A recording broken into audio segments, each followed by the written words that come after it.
Hello, everyone. Welcome back to our weekly philosophical talks with S.Friedman. First of all, we would like to thank S.Friedman for joining us weekly. S.Friedman is the New York Times acclaimed great philosopher, an artist, a scientist, and also a great speaker of ours. Also, we would like to give big thanks to the U.S. Consulate General here in Almaty, American Space Almaty, and also you, the audience, for joining us weekly. We will address the questions from the previous session in the end of today's session. And please make sure to give your feedback, ask your question, and we'll definitely address them next week. Thank you very much, Stephen. Thank you very much, Aaliyah, for the introduction. As always, thank you, as always, for your participation, your ongoing participation in these talks, moderating them, making it a comfortable sort of environment for me. And I also obviously want to thank the American Consulate in Almaty, Elmira, Dana, the entire team that provides this platform of ongoing philosophical discussion and presentation of a variety of issues, like issues, as I've often commented upon, that relate to international days of celebration or recognition, significant historical events that might have some particular philosophical significance, or sometimes just general philosophical issues that I feel it's appropriate to address. Well, today's talk is one that does, in fact, interlace with the International Day calendar. June 11th is International, or is Global Wellness Day. So today's talk is in recognition of that day, Global Wellness, that's celebrated, recognized on June 11th. The specific title is a quotation that I referenced last week, and I'm going to talk about it again today, and you'll see why. And all manner of thing shall be well. It's something that was used, a line that was used in the great American poet, expatriate American poet, T.S. Eliot. His Four Quartets, a work of spiritual and philosophical focus and intensity, one of the most celebrated works of that great poet's output. It was one of the works that contributed to Eliot being awarded the Nobel Prize in Literature. He was also a great literary critic. And by the way, I should mention, I don't think I mentioned this before. I know Eliot has come up in a number of talks. He was a great poet and also a great critic, literary critic of the writings, the poetic writings, the literature of other people, other cultures, other times. That is a tradition within the English and American literary traditions. It's often been the case that great poets have also been the greatest critics of those traditions. Samuel Johnson was an example of a poet who was one of the greatest of all literary critics. In America, T.S. Eliot, Randall Jarrell, John Berryman, someone I've referred to repeatedly. And just in general, when people are pursuing style, like looking to writings that show the best of the writing of English, where there's attention not just to what's being said, but to how it's being said, and in particular to the sound of the expression, there's almost no better source, and certainly for me there's been no better source of inspiration and guidance than the prose writings of great poets. John Berryman is an example, T.S. Eliot, Samuel Johnson, Randall Jarrell, as I mentioned, even Dylan Thomas, the great English poet who wrote beautifully when he was writing in prose, as well as when he was writing poetry. So I point that out as a source of literary inspiration, but also guidance to especially the sound of the English language.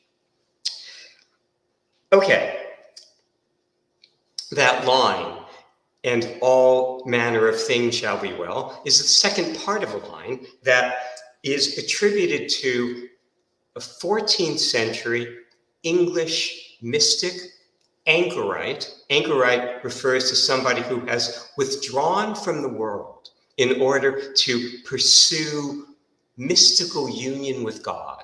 Somebody who has devoted his or her life to achieving a spiritual purity, intensity, perfection of vision.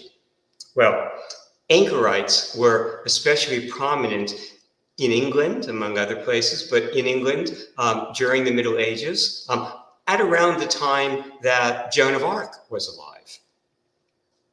There were, in fact, about 200 anchorites who were alive at the same time as Julian of Norwich, the anchorite who gave us that line, all shall be well and all manner of things shall be well. Now, one thing to point out about that is that type of wellness is a spiritual wellness.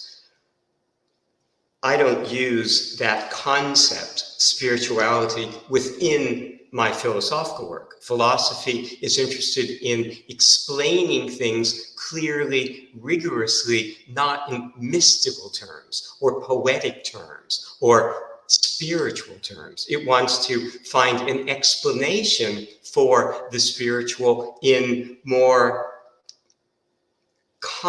normal concepts that we might deal with. So, for example, I have an aphorism, an early aphorism: the material is the past projected onto the future. The future, the spiritual is the future projected into the past. There's an example where I am translating a term like spiritual or spirituality into something much more concrete, something about the nature of the logic of time. And that is a characteristic feature of how I do philosophy. It's a characteristic feature of philosophy broadly. It's part of the nature of philosophy as a rigorous enterprise. Well, Julian of Norwich was an anchorite who lived in the community of Norwich, England. Let me show you an image of, well, a sculptural representation. We obviously don't know quite what she looked like. We actually don't know very much about her life, but we do have a work of sculpture that represents her, Julian of Norwich, from, again, 14th century England. The community of Norwich, which is, I have a map of England here to show you. And if you can see where Norwich is on the map, you see it's in the eastern portion of England, about 100 miles or so northeast of London.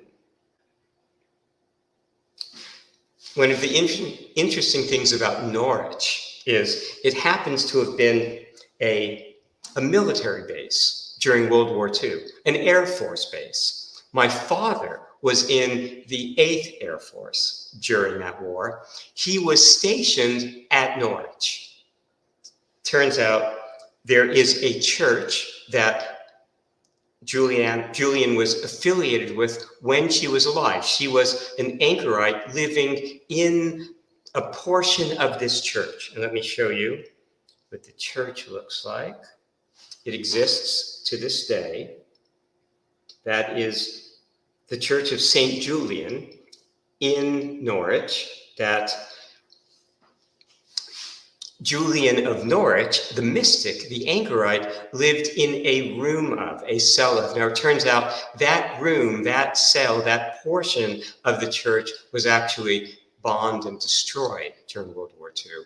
But there's, I think, now a plaque in commemoration of her presence. And let me say one thing, too, about anchorites. They separated themselves from the world in order to pursue, as I said, union with God, to live a pure and distilled, religious, spiritual, mystical existence. But they were known typically to their communities, and they represented and they were seen by the community as representing a high form of spiritual achievement and embodiment.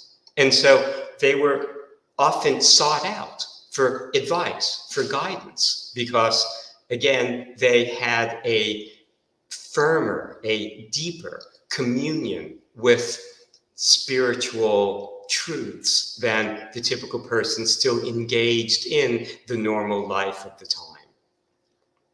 Julian of Norwich was one such individual. Now, at some point in her life early on, and again, we don't know a lot of details of her biography, apparently she became very sick, and she sought help from, well, she called to God, called to Jesus for help.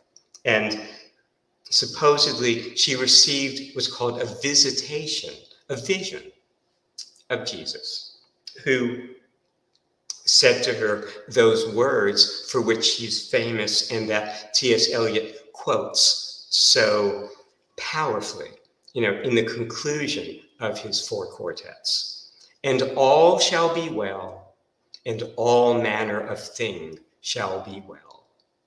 Now, one of the things that is characteristic about the spiritual is it conjoins, as I've emphasized, the epistemic, the rigorous representation of the world. It's a mythological, a poetic, a metaphorical expression of what the epistemic, and the epistemic, again, is represented by a space of that logic. I've defined it as a divergent space, a space in which any two things are rigorously distinct.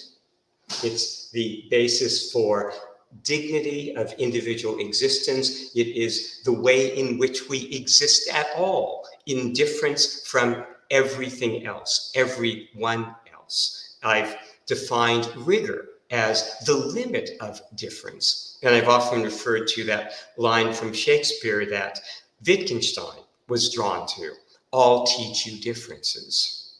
Well, when we talk about the spiritual, and I'm going to talk about some of these spiritual responses to wellness in the first portion of the talk, we're really talking about what philosophy captures in its rigorous endeavor, its rigorous formulations. And I'll make that a little more clear a little bit later in the talk. The other dimension to wellness that we more commonly think in terms of is the heuristic, the type of wellness that we seek when we go to a doctor, the type of wellness that we seek when we follow a certain lifestyle, eating a certain diet, or following certain practices, avoiding certain other practices that are detrimental to our health, avoiding smoking, avoiding drinking too much, whatever the guidelines of the medical or the scientific community are that represent their best understanding, their best sense of what conduces to wellness physically and mentally. That's the heuristic domain. I'm going to talk about that towards the end. In general, when we're talking about that dimension to wellness, right? How much we should sleep each night, how many fruits and vegetables we should have during the day. We're talking about things that we hope will improve our health, we hope will contribute to wellness, but there's no guarantee. When we're talking about the epistemic, we're talking about something rigorous. There is a guarantee. When we're talking about the religious domain of wellness, when we're talking about what the great religious traditions have sought in terms of a response to the human condition, they are seeking something that is definitive here and now and in every possible direction, under every set of circumstances. So their formulations are typically not in terms of a list of guidelines for how to eat, when to sleep, how much exercise, how much we should walk, what kinds of medications we should take if we're suffering certain kinds of medical conditions. They're not doctors in that way. They are often seen as having a connection to the physician, the healer, but they're seeking something that is stronger and more pervasive and not contingent, dependent upon circumstances under which it may be applied, where it may or may not provide the results that we hope for. Okay. T.S. Eliot writes, when he is seeking his spiritual form of response to the challenges of human life, that it's a condition of complete simplicity, costing not less than everything. And then he goes on, and all shall be well, and all manner of things shall be well, when the tongues of flame are infolded into the crowned knot of fire, and the fire and the rose are one. That's how the four quartets ends. We discussed that last time.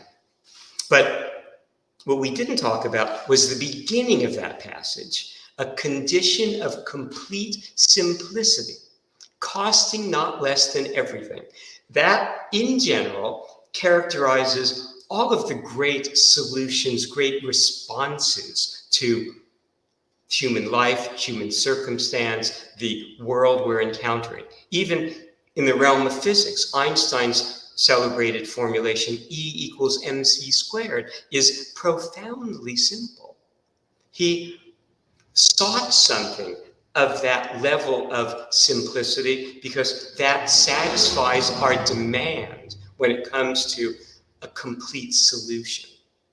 All of the great theories, some of which we've discussed in the course of these talks, Darwin's theory of evolution, the theory of tectonics, plate tectonics, formerly called continental drift, that explains volcanoes and earthquakes and most of the geological phenomena on the surface of the earth, is a simple theory. It is explaining, drawing together a vast amount of observations, of data, of circumstances, and explaining them in a very simple way. In the case of the theory of evolution, which explains every aspect of life, every living form, well, that's a matter of a conflict for survival among living things where there are limited resources, so not everyone can survive.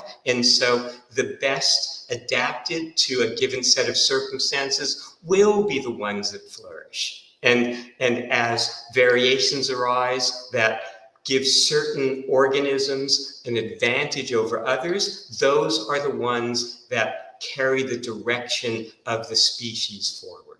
It's a simple concept. I mean, and so it was difficult to glean, difficult to distill. These representations are simple. Heuristic space is a space of approximate identity. A is equal to A. Two things are approximately the same under some set of circumstances. Epistemic space, two things are rigorously distinct. Heuristic space is a convergent space. It draws things together based upon, again, similarities for some purpose or other. Epistemic space distinguishes things. It's a divergent space. And there's a connection between the two. The limit of the heuristic, all things coming together, like all points in the universe, map to any given point. And that point that it maps to is the existential point, the point of the object, the existing thing. So again, I know it may not sound so simple when I say it, but the form of it does have that essential characteristic.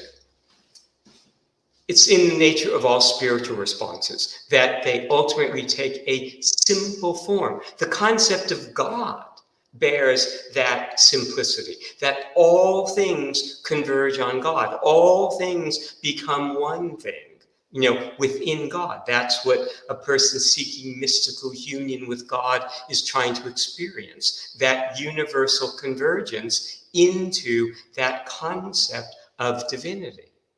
And what happens when all things converge onto one thing? What happens if all the tonalities in this room were suddenly to become exactly the same? Let's say everything suddenly was a certain shade of blue or a shade of tan. All the distinctions between objects would disappear. We wouldn't see different objects. All would become one. Well, when all things converge into one thing, all distinctions vanish and the concepts along with them.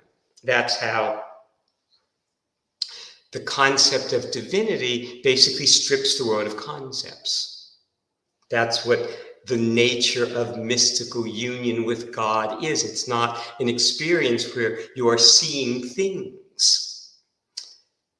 All things have become one in God. There are no distinctions. When mystics like Ramakrishna, of the 19th century Hindu tradition, talks of his mystical experience, it's like a great white wave that just envelops him. No distinctions within it. All has become one. That's the nature of the concept of God, of divinity, and that of monotheism. And that's the nature of, that is one example of a condition of complete simplicity, such as T.S. Eliot was seeking. Eliot is infused with a Christian spirit in his writing.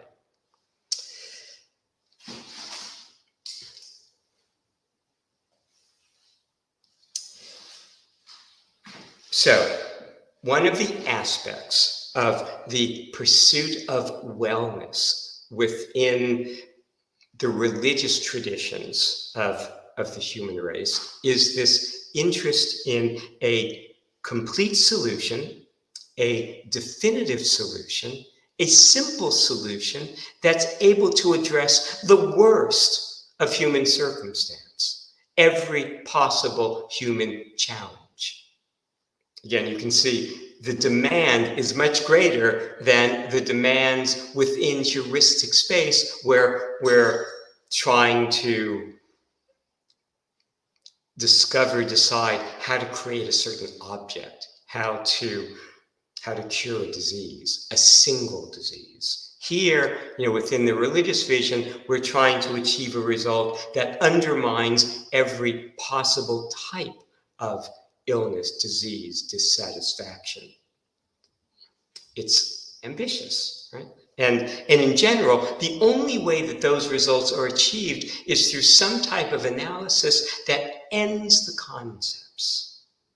We've talked about how Buddhism does that through an analysis that the real is what lasts, but nothing lasts, therefore nothing fundamentally is real, including disease, old age, and death, every mode of suffering.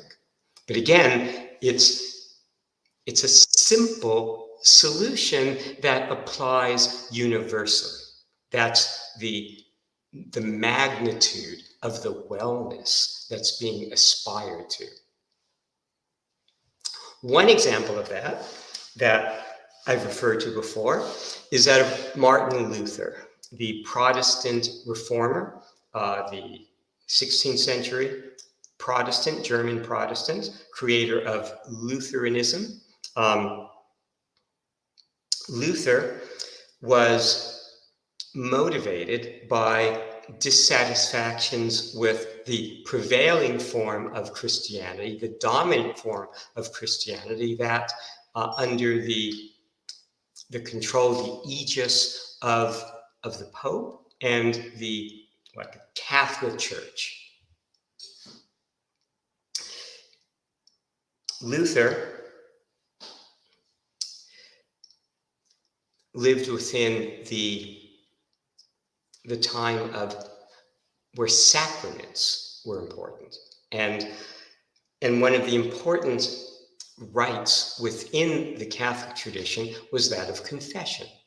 That if one had an ill thought, an unseemly thought, one could go to a confessional where a priest would absolve one of the sin associated with that thought, maybe some action that one had done, some impulse that one might be feeling that is the opposite of the holy.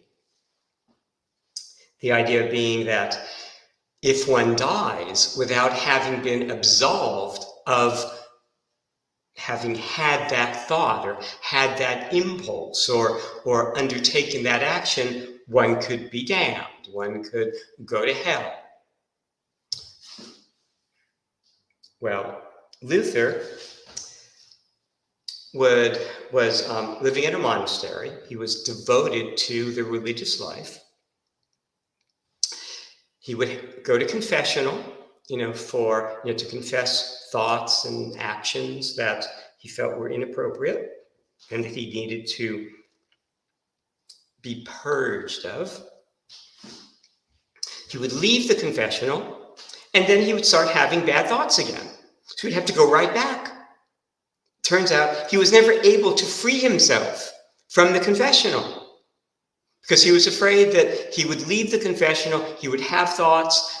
If he happened to be struck down with lightning or happened to die of some cause at the moment when he was having one of these thoughts or impulses that he was not able to confess, eternal damnation might await him. So Martin Luther had to develop an alternative mode of achieving wellness, spiritual wellness within the world that did not demand constant confession, constant purging. His approach was to basically abandon the sacraments, abandon the rites of the Catholic Church that were seen as embodying the holy and as guaranteeing that one would be sort of redeemed from one's human impulses. And he did that by embracing the concept of salvation by faith in Jesus Christ alone. Again, notice the simplicity, notice the concentration of it, notice the universality of that response to the question of how to achieve spiritual wellness. All one needed was not a set of acts, a set of confessions, a set of undertaking certain rites. All one needed was genuine faith in Jesus Christ as having been one's Savior, one's personal Savior. That was the key. That was the solution that was sufficient unto all circumstances. Again, it's a concentrated solution to a broad range, an unimaginably broad range of human concerns, fears, anxieties, temptations, despairs. Everything could be resolved with a relationship to Jesus Christ, and faith in Christ as one's Savior was the key to achieving wellness here and now. I have a statement of that, actually, in a poetic version of it in the books of Joshua. It goes, Martin Luther could not leave confessionals at bay. He lived within recycled sin, resistant to decay.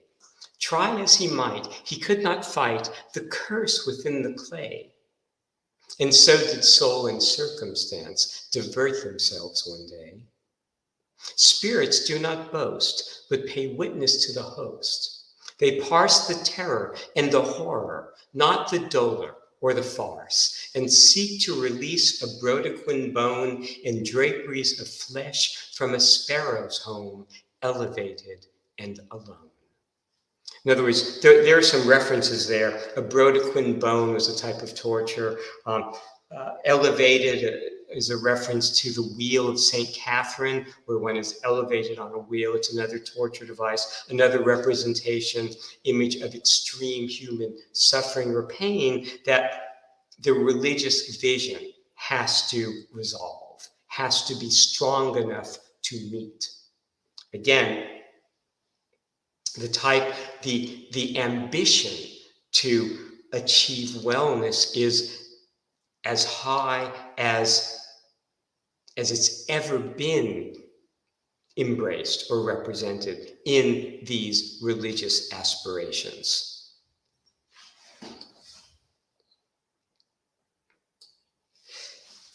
We have a similar thing from a different direction in Buddhism, as I've referred to, again, many times. Buddhism famously is motivated by Siddhartha's Gautama to end disease, old age, and death based on his initial discovery of these aspects of human life. You know, he had lived a privileged life, an isolated life in a palace as the son of a local chieftain.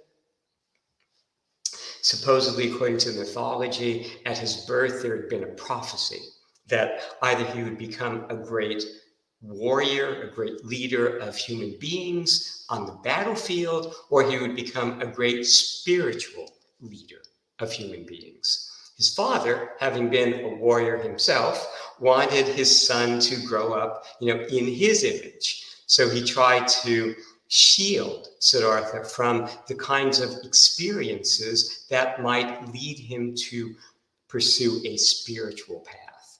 It worked up until Siddhartha was 29 and he became restless. He wanted to experience the greater world that his father had kept him shielded from. According to the legend, he'd never been able to leave the palace.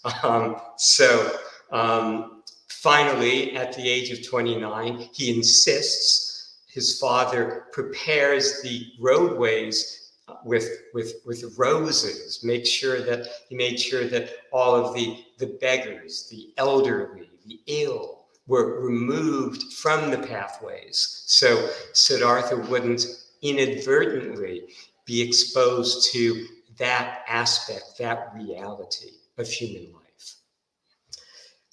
Again, according to the legend, the gods were watching and wanted Siddhartha to pursue a spiritual destiny. And so they created images of an old man, a diseased man, a corpse. And when Siddhartha encountered those images, he was overwhelmed with the horror of the human condition. And his response was, if this is what awaits human beings, if this is human destiny, to suffer disease, old age, death, there's nothing to do but find an answer right here, right now, there, right then, to those issues insofar as it was at all possible. That there was no point to enjoying oneself. There was no point to playing games, to having dinners with friends, with relatives. First, one needed to solve the fundamental problem of the human condition, which for Siddhartha was summarized by the reality of disease, old age, and death. There's a famous line in Buddhist writings about how one doesn't appreciate the depth of one's suffering, the actual horror of these circumstances, as Siddhartha did, until one has reached the further shore. as it's referred to. In other words, only when one has solved all of these problems, when one has, in the case of a Buddhist, embraced the vision of Buddhism and gone beyond human suffering insofar as Buddhism places one in such a position, can one, looking back, see the full nature, the full horror of the circumstances. It's a matter, now, for Siddhartha, that obviously happened early in his life, that motivated his development of the Buddhist religion, the Buddhist response.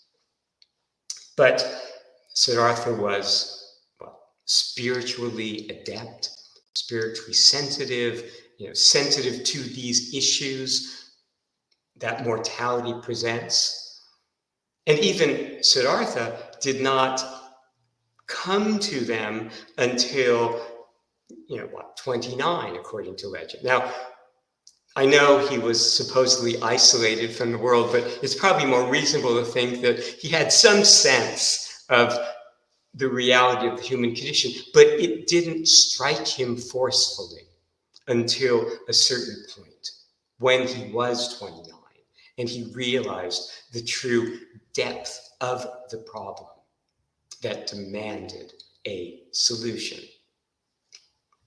And again, that solution would be the form of the achievement of wellness broadly within that tradition. I had on my wall when I was a teenager, about 15 or so, a statement of what Siddhartha felt he had achieved. It goes like this: "Even so, brethren, have I found an ancient road, an ancient path, trodden by Buddhas of a bygone age, the which having followed, I understand life and its coming to be and its passing away. And thus understanding, I have declared the same." So again, there's that sense of a singular insight, right? As I formulated it, in a syllogism, the real lasts, nothing lasts, therefore nothing is real. No concept applies to anything real, and so we don't need to be attached to anything. We can free ourselves from our desire for these things that ultimately do not have a firm reality that we can claim for them.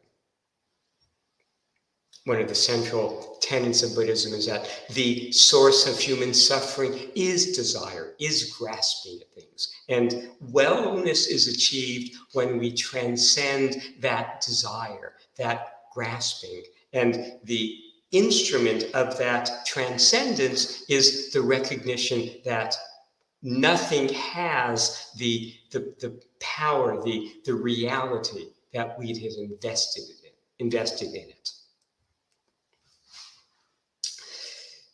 Now, that type of approach to achieving wellness is not easy to accomplish.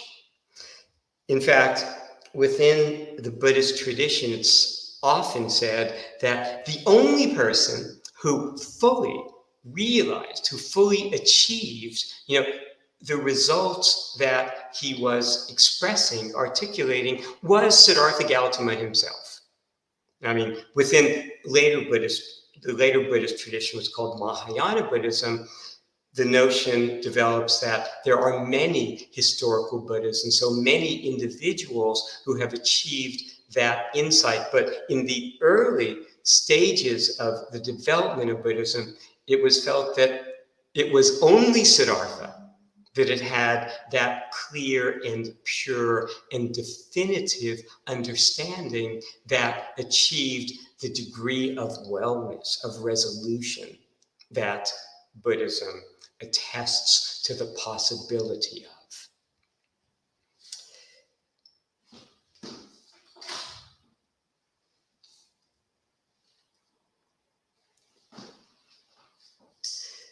What this raises is the question not just of finding a solution, but of understanding the nature of the problem to begin with. Siddhartha Gautama was able to develop Buddhism because he felt the problem of disease, old age, and death so profoundly, so paralyzingly. There's an expression of this in a famous Buddhist work that's actually one of the important Buddhist texts, especially for China, for Chinese civilization over the centuries. It's a famous story, and let me read you the account of it in what's called the Lotus Sutra, a famous Buddhist text. One day, a fire broke out in the house of a wealthy man who had many children. The wealthy man shouted at the children inside the burning house to flee. The house is on fire. Flee, get out.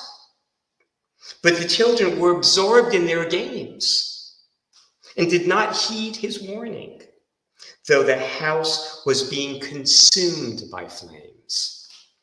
That's the basic sense of any tradition that is seeking a definitive solution to the problem of achieving wellness universally. That the problem is profound, the problem is deep, the problem is pervasive. The world is on fire. It's on fire with human suffering. It's on fire with desire that's contributing ultimately to human suffering.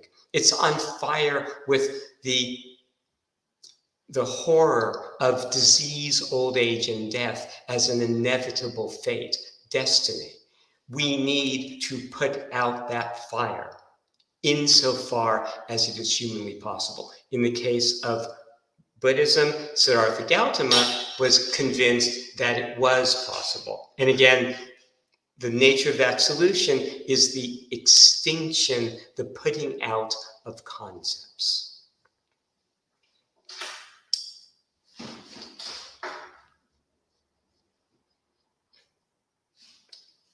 But appreciating the problem comes up in lots at the beginning of the work of lots of seminal figures in the history of thought, in the history of culture. Kierkegaard, the early 19th century Danish philosopher that I've spoken about many times, wrote that no one should talk of the religious life unless they find themselves going to bed at night, not because they're tired, but because they dare no longer stay awake. In other words, the horror of the human condition manifests itself, affects them so powerfully, so strongly, that they need a desperate solution, a powerful solution, a radical solution.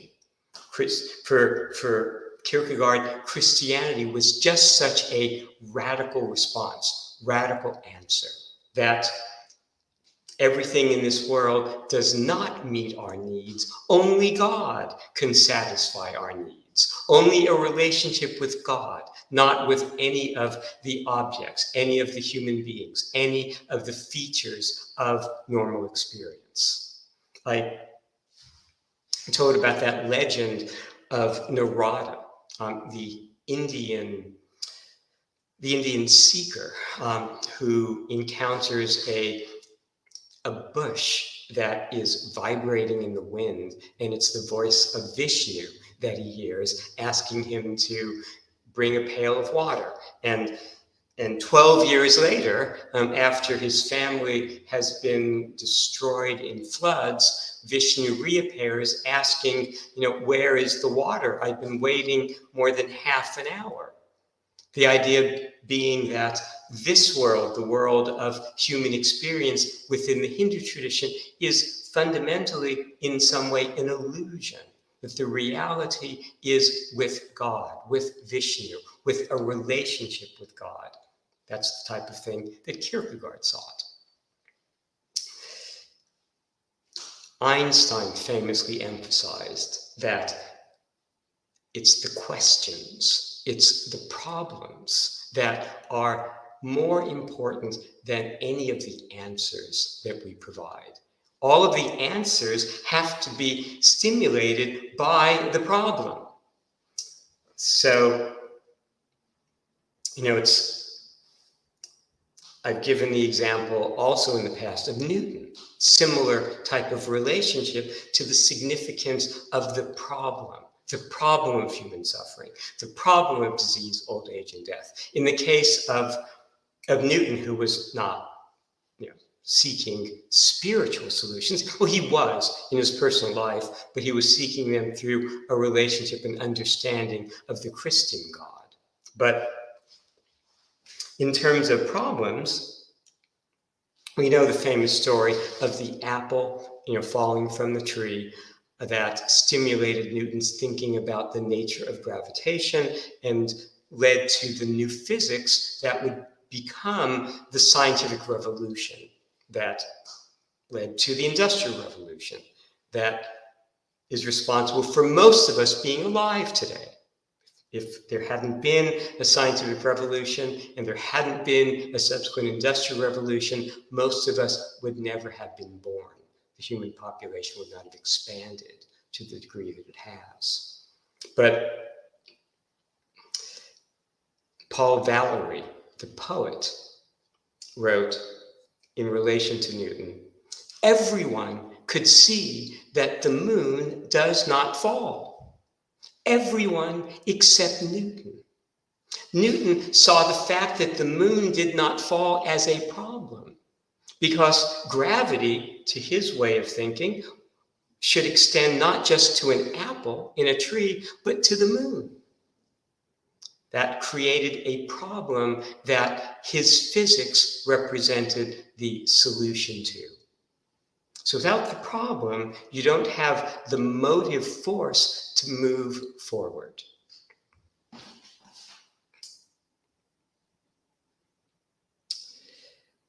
In terms of the kinds of spiritual solutions to wellness, one more example I wanted to give is that of Saint Bernard of Claraveau, another medieval figure. He lived actually earlier, a century or two earlier than Julian of Norwich.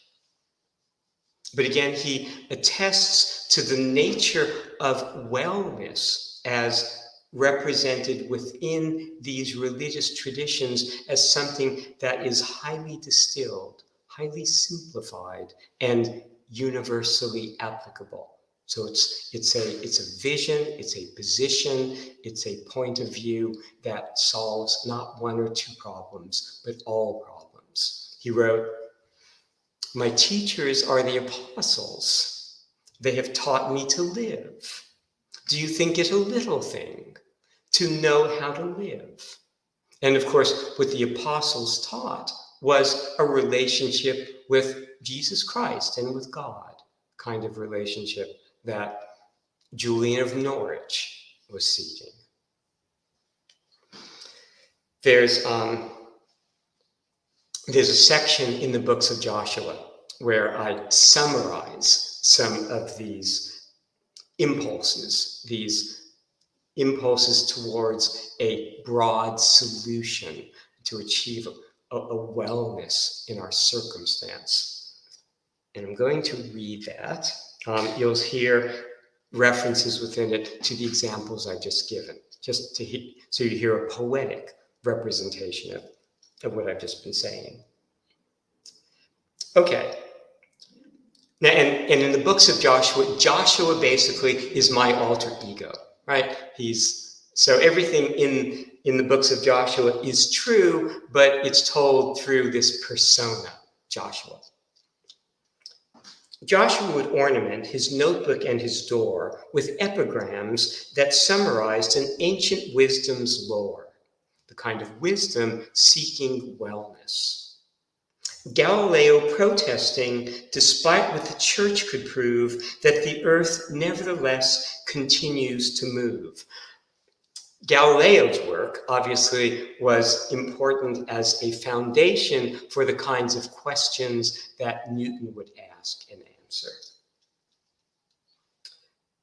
Saint Bernard of Clairvaux, maintaining that the apostles taught him to live. And do you think it a little thing to know how to live among what time can bring and souls forgive? And Siddhartha proclaiming an ancient way that explains life coming to be and its passing away, enough to annul desire and a savior's stay. So again, a poetic rendering of these impulses to a universal solution to our circumstances, achieving a spiritual wellness that applies not just to whatever we want to term spiritual, but to everything. After all, disease, old age, and death that Buddhism is addressing is not just a spiritual issue, a spiritual problem. It's the fundamental human problem of our condition. But these spiritual impulses have sought solutions to that among everything else.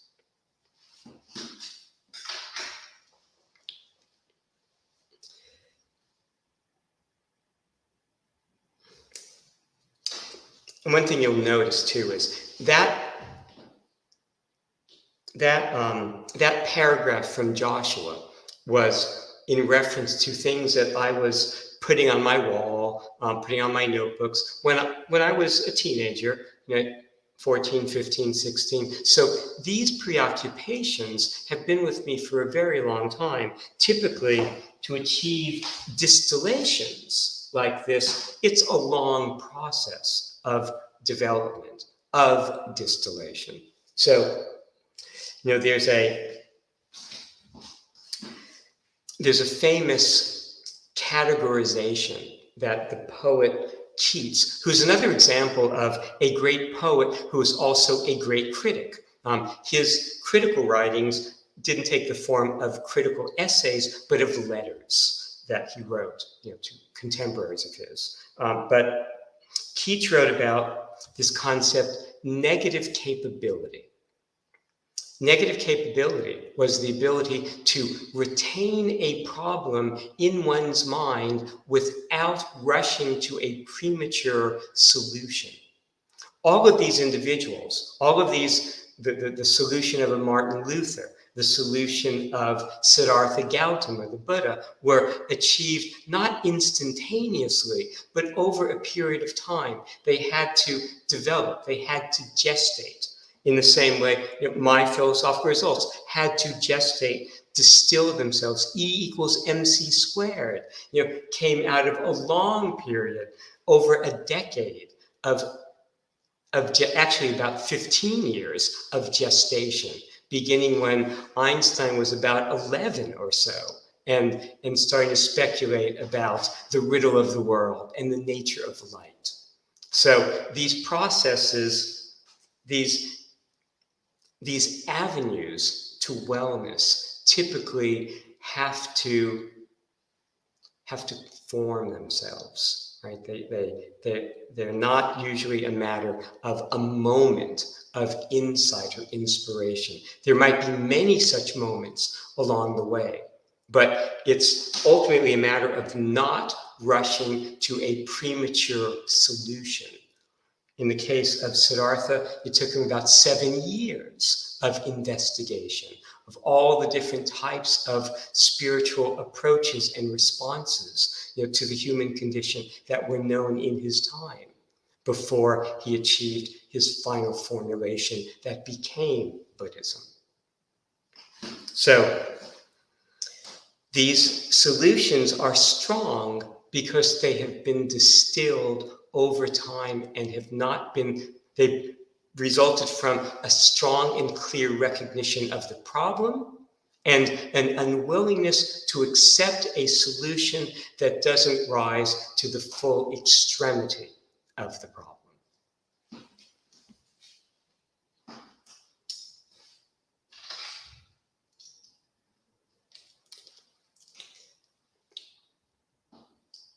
Okay. A few more solutions like that.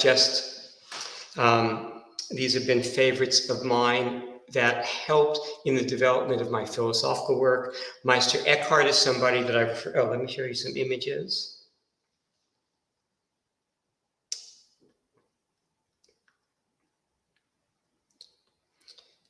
Okay, T.S. Eliot, I've referred to a lot. I showed this image last week. That is, it's hard to see, I think, here. That's Martin Luther, but it's hard because of the tonalities of the work.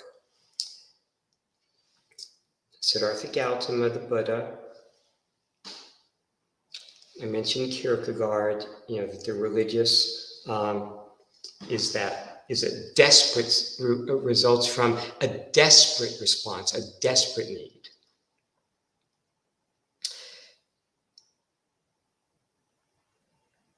Saint Bernard of Claraveau. My teachers are the apostles. They have taught me to live. You think it a little thing to know how to live. And Meister Eckhart, another medieval Christian mystic, he wrote, and we've talked about this before, I am a something among some things, and so I go. Again, it's a stripping the world of concepts, of categories, that provides a type of, a universal response to the human condition, achieves a spiritual wellness, a solution to everything. Mark Twain, life is dream. Dream better dreams. Again, that intersects with the Buddhist notion that since nothing lasts, everything has a dream-like character because dreams don't last. The reality has to persist. Dreams don't persist, therefore they're not real. So in Buddhism, you see a lot of imagery, metaphors about the dream nature of the world. Again, if something is only has the character of a dream, then we don't need to be attached to it. We don't need to suffer it.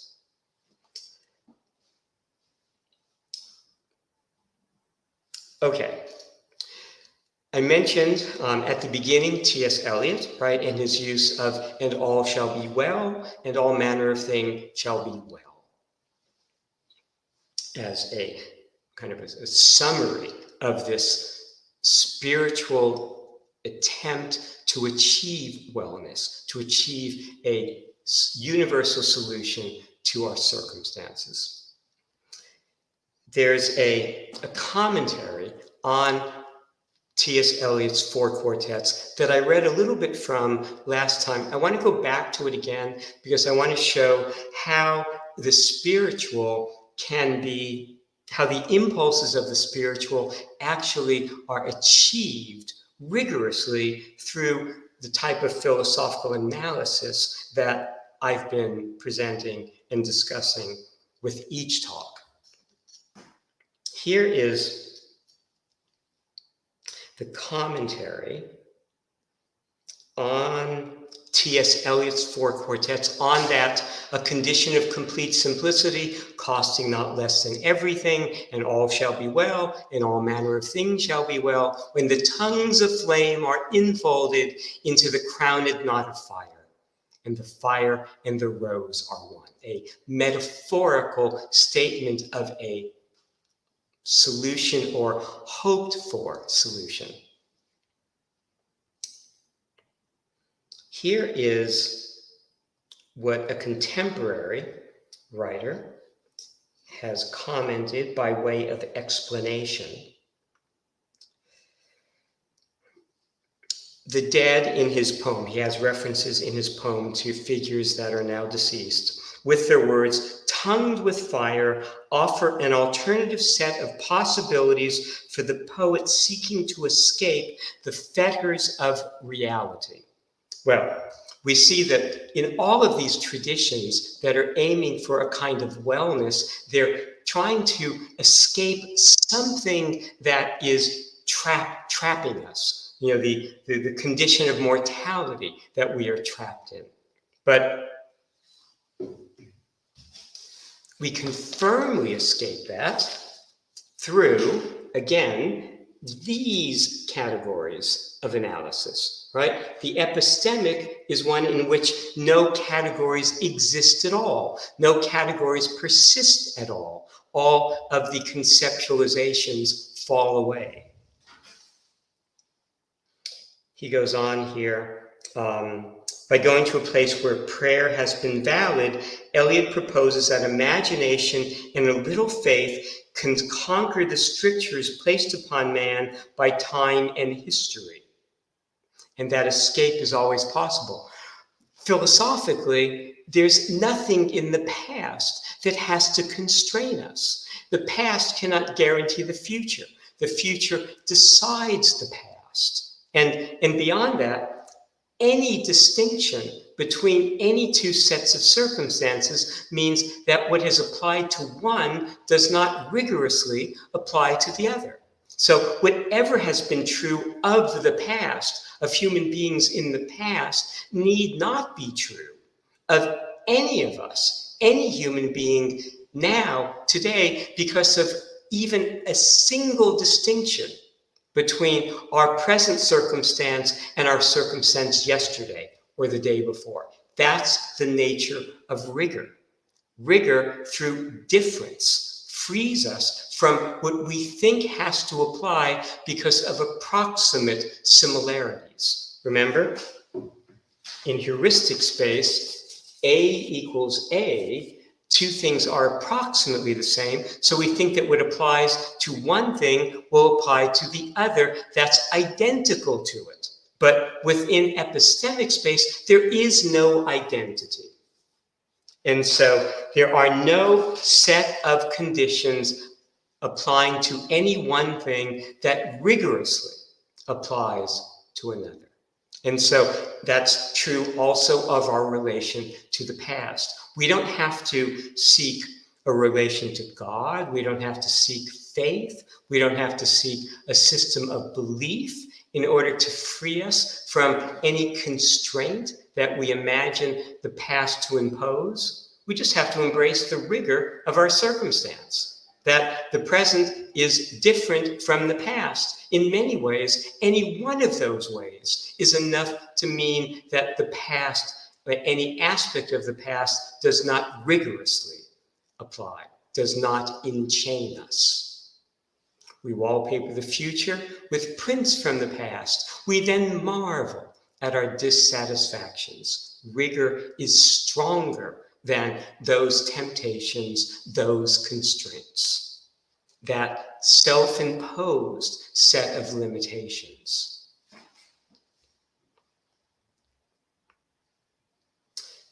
There's a little bit more here I wanted to read in that similar vein. So you see how the philosophic, the rigorous embrace of difference is capable of achieving what Eliot is trying to achieve through elaborate and not very clear, often confused spiritual impulses, spiritual and poetical metaphors.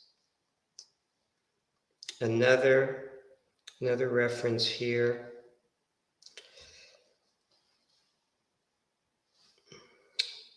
He talks about here spiritual reflection that ultimately transcends external events and the burden of history. Again, we don't have to worry about the burden of history. Rigor frees us from any presumed, and again, presumption is the ultimate source of human suffering philosophically, the ultimate bar to wellness, what we presume to be the case. Rigor undercuts those presumptions, those premature claims about the nature of the world, the nature of our circumstance. And let me see, is there something else that I wanted to refer to here? Poetry may suffer from language's inherent lack of precision, but it provides the aesthetic faculty with an opportunity to disregard human limitations, if only for a moment. Within the philosophic, within the epistemic, within a rigorous representation of the world. There are no known human limitations. There are only limitations that people in the past, under a given set of circumstances, have presumed to be operating in their case.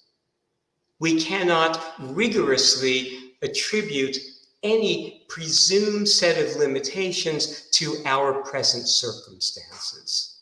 We suffer that presumption. We suffer the claim to knowledge. Remember, I've used the example a lot of how at the end of the 19th century, physicists, prominent physicists, were writing in prominent physics journals about the impossibility of flight, of the airplane ever being invented because it violated the fundamental principles of physics as they were understood. Well, within a decade or two, those papers were proved irrelevant, were proved wrong. We don't know. Within heuristic space, we have to experiment. We never know in advance whether something will work. The airplane has to be tested. We can't know that rigorously it will be possible, but most importantly, we can't know rigorously that it is not. We can't know rigorously that an eternal motion machine is impossible. We can't know rigorously that we will die. And, I've given that example. When someone does die, what do you know? That they will not return to the end of all time? And I ask the question, how exactly do you know that? And again, I always embrace the philosophic response. We suffer. We are barred from wellness, not because of what we know, and not because of what we do not know, and not because of what we cannot know, but because of what we think we know, unjustifiably. Meaning, not at the level of rigorous representation. Rigor is stronger, and rigor frees us from any presumed limitations of our circumstances. That's the nature of it. We don't need to embrace the concept of an omnipotent being. We can simply recognize the power of rigor inherent in its logic, in our circumstances, in the circumstances that make existence possible at all.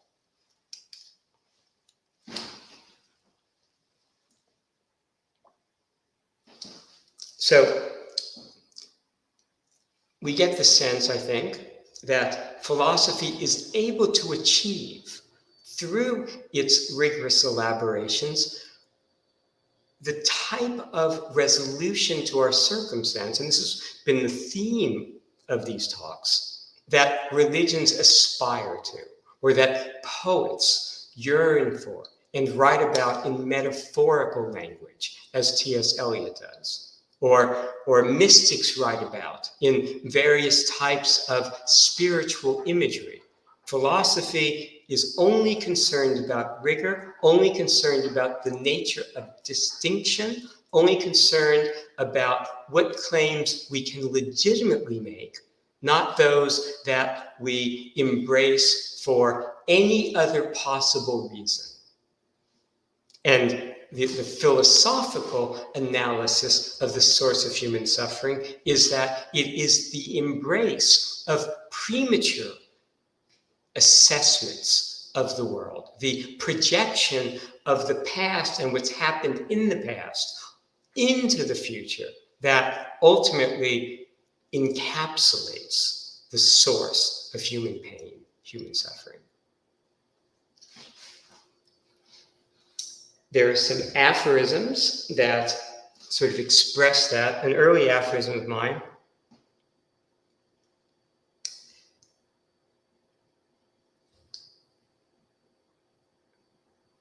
whatever is in the nature of a spiritual solution, Buddhism, the work of Julian of Norwich, of T.S. Eliot's impulses and aspirations, Meister Eckhart, whatever is in the nature of a spiritual solution approaches the thought, approaches the philosophical thought, approaches rigorous representation asymptotically. Asymptotically is a mathematical term. It means it gets closer and closer to it. It doesn't quite finally reach it, which is the point of philosophy in the first instance, that it's able to achieve these types of resolutions, these types of representations of wellness that are not grounded in approximation, not grounded in hope, not grounded in belief, not grounded in assumption or in faith or in a point of view, but again, in the understanding of the nature of difference that constitutes rigor at its limit.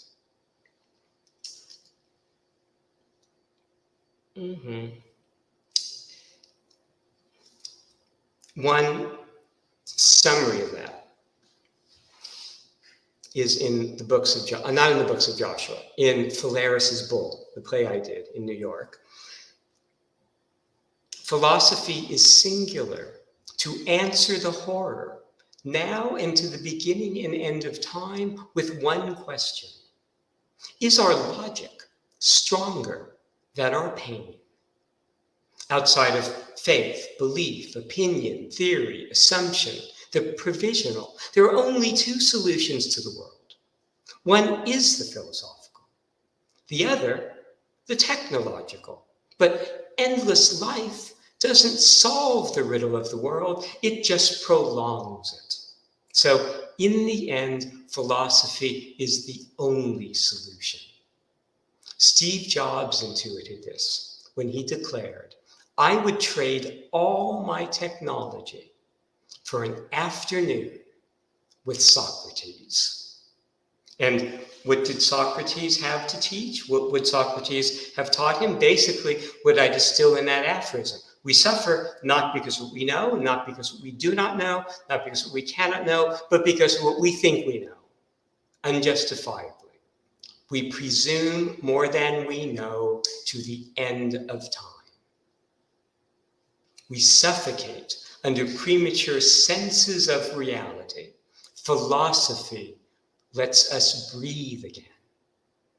That's the wellness that philosophy achieves, but simply, purely, through the rigor of difference. Okay, that's the philosophical, that's the rigorous, that is what achieves the kind of solutions that religions aspire to, global solutions, solutions to everything.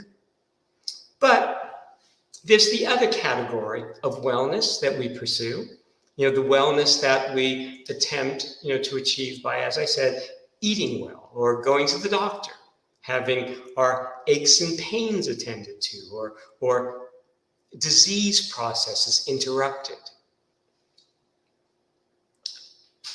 When we are talking about those kinds of avenues to wellness, we're talking about something that plays out within heuristic space. And so we're talking about convergent structures. Remember, epistemic space is ending concepts, and it does that within a divergent space. Things do not group together. The way I sometimes picture that is, here's epistemic space, distinguishable points. Here is heuristic space, where we cluster things together based on various concepts.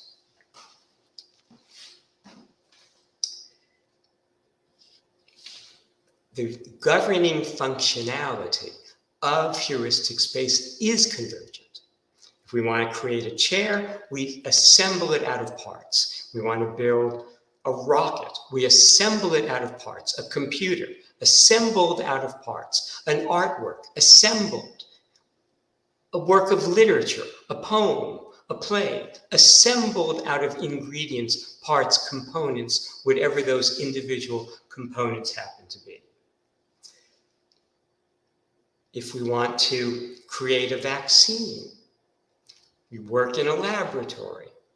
All of those days in the laboratory that are leading to the development, the creation of the vaccine represent convergences, convergent steps towards a particular goal, the achievement of the drug, the vaccine, the molecule, the smart chemotherapeutic, whatever it might be, that is a convergent structure.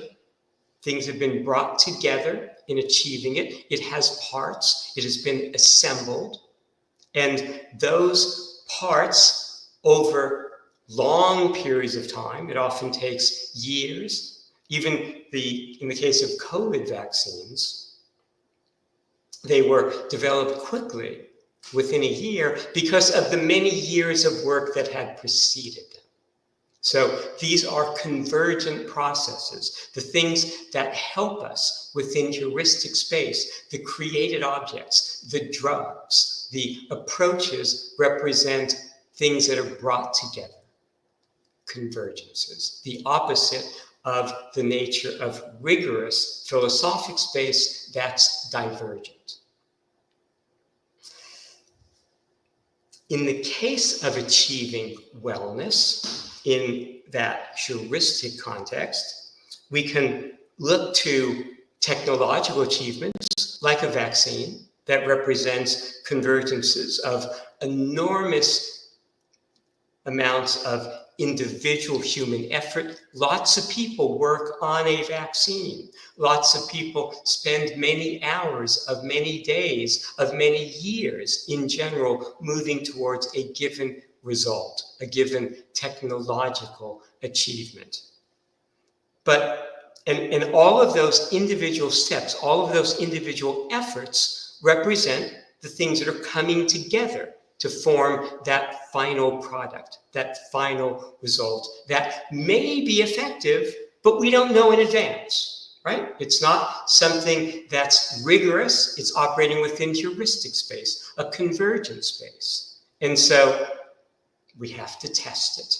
Whatever comes out of a laboratory, whatever comes out of a convergent process, whatever comes out of an artist's studio has to be tested. An artist might think he's created or she's created an extraordinary work that's going to move people emotionally in specific ways, but until that work is revealed to the public, that artist cannot be sure. We think a movie is going to be successful.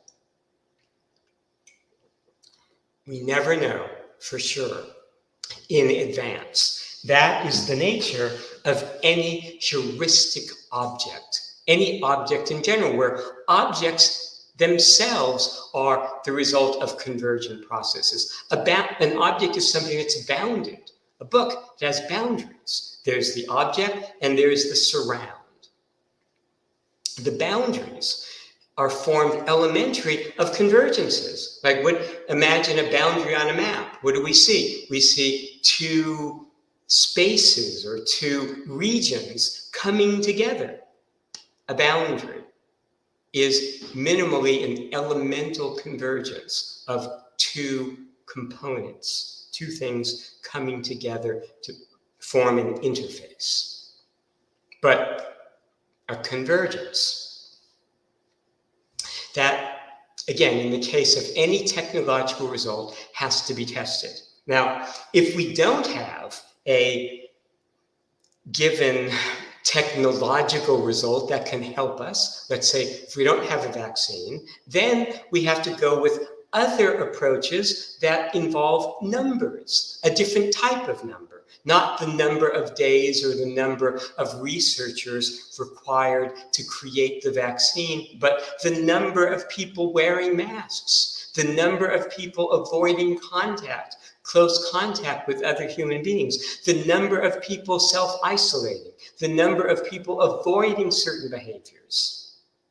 It's a matter always of numbers when we're dealing with convergences. Number of elements coming together, where those elements might be individuals acting in certain ways, where large numbers of people have to act in a certain way in order to gain control socially of a pandemic, let's say, or large numbers of people in laboratories working towards the creation of a vaccine that will have an equivalent power.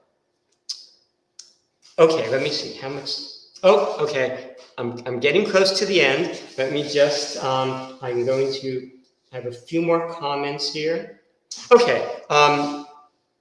so in general, convergent space offers us the opportunity to achieve results that might move us in the direction of health, wellness, but we can't be sure in advance, right? We do know, though, that in general, when we don't have the singular agent, the magic vaccine, the magic drug, then we bring together greater numbers of convergent elements that might achieve the result.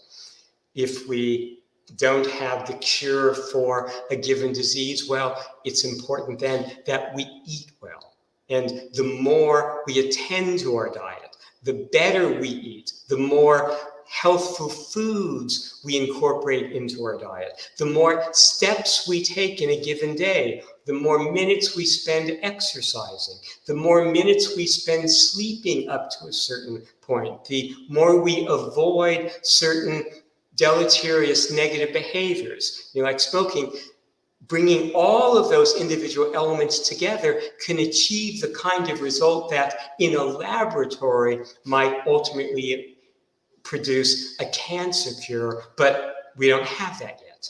So instead, we eat well, we sleep adequately, we exercise appropriately. And we hope that that convergence of factors will achieve the result that a cancer cure might, namely preventing or avoiding the implications of the disease process. But again, we don't know in advance. It has to be tested. That's the nature of heuristic space. We never know if something produced in a laboratory is going to work until we try it, until we give it to human beings and see if it's going to work. We don't know if our diet, if our exercise patterns are going to be helpful in producing the wellness that we seek. We can't know. It's operating within heuristic space by definition, not rigorous, meaning we can't know in advance. We have to test, we have to try. Okay, let me close with a poem about wellness. It's in more of the nature of a philosophical response, a global solution. It's a poem that I wrote some years ago. I was writing a series of poems that were inspired by individuals that I knew. This was such a poem. The name of the individual happened to be Sarah, but Sarah is also a biblical character. She was the wife of Abraham, so she appears early in the Judeo-Christian Islamic tradition, and one can think of that Sarah in the context of this poem. But let me just read this as a way to close poetically.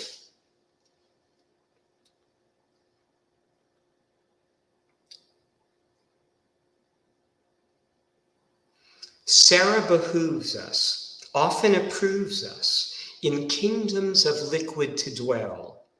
Will it ever be well? Down by the high road, dust that we once sowed glitters in tales to tell. When will it ever be well? A distant horizon questions the hard won lessons we sought to compel. Is this the lover's farewell? Round by the maypole dances the lost soul, searching for somewhere to dwell, somewhere near heaven or hell, beyond the meandering dell, where the tide begins to swell. where it will ever be well. Okay, so that will conclude today's talk about wellness in relation to Global Wellness Day. Let me address the questions from the end of last time. There were two. First question: what is the importance of humanity law in today's world? Okay, humanity law is a concept that's mostly associated with, I think, an Israeli lawyer, legal scholar, Tybal, I think his name is. I'm not familiar with him. I haven't read his work. But humanity law basically is an attempt to formulate laws that have a universal validity, that recognize fundamental principles of human dignity, that are not constrained by time or place or cultural tradition, especially cultural tradition.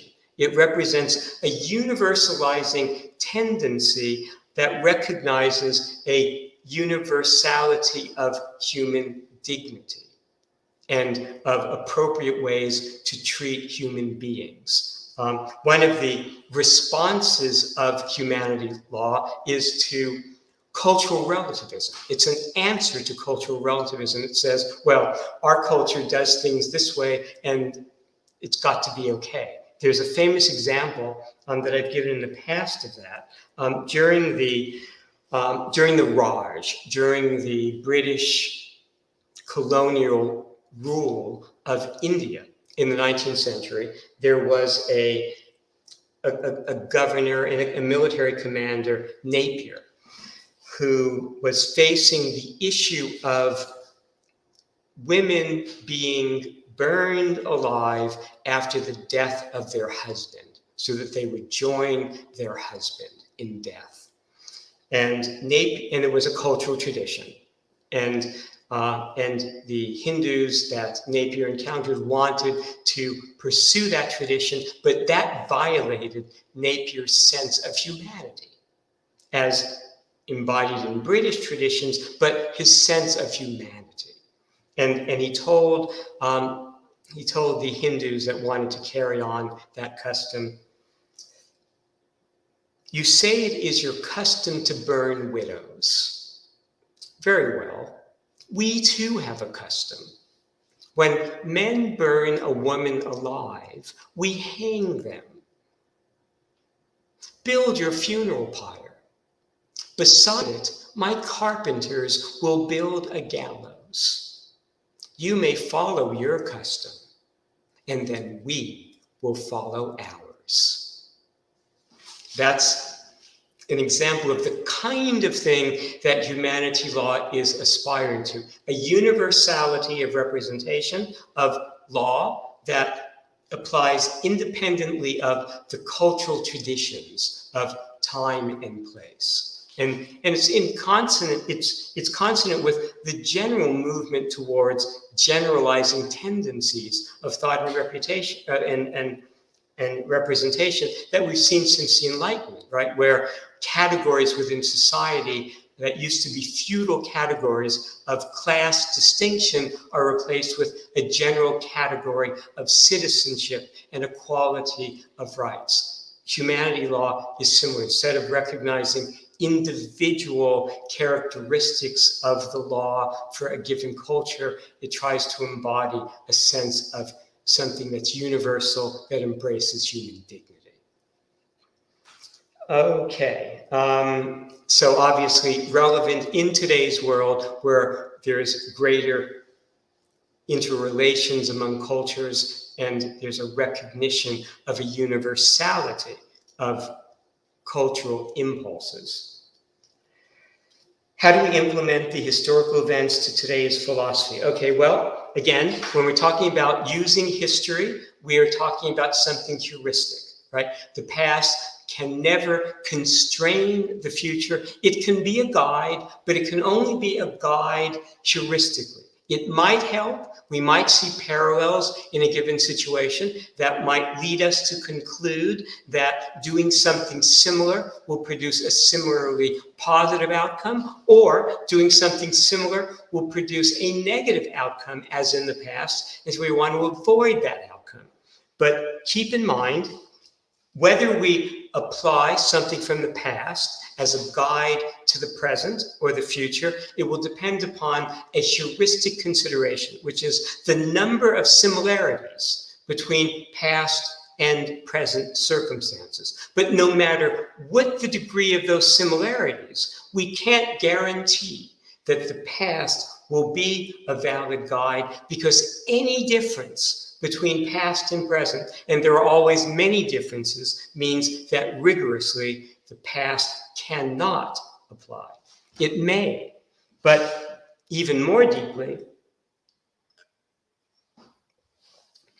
we can't ever know. We can't ever test it. We can apply something from the past as a guide to present behavior, to doing something or desisting from doing something, but we can never go back in time and see what the alternative outcome would have been if we had done something different. If we had followed the past in one way or in a different way, we can't compare alternative decisions, alternative outcomes. And so we can't ever know. Not for sure. That's the nature of existence. If we could know, if we could do the controlled experiment that could tell us, we wouldn't be able to exist at all. Existence is a function of difference, and it's the difference between every set of circumstances and every other set of circumstances that is the basis for those circumstances existing at all. If there were identity, there would be no existence. Okay,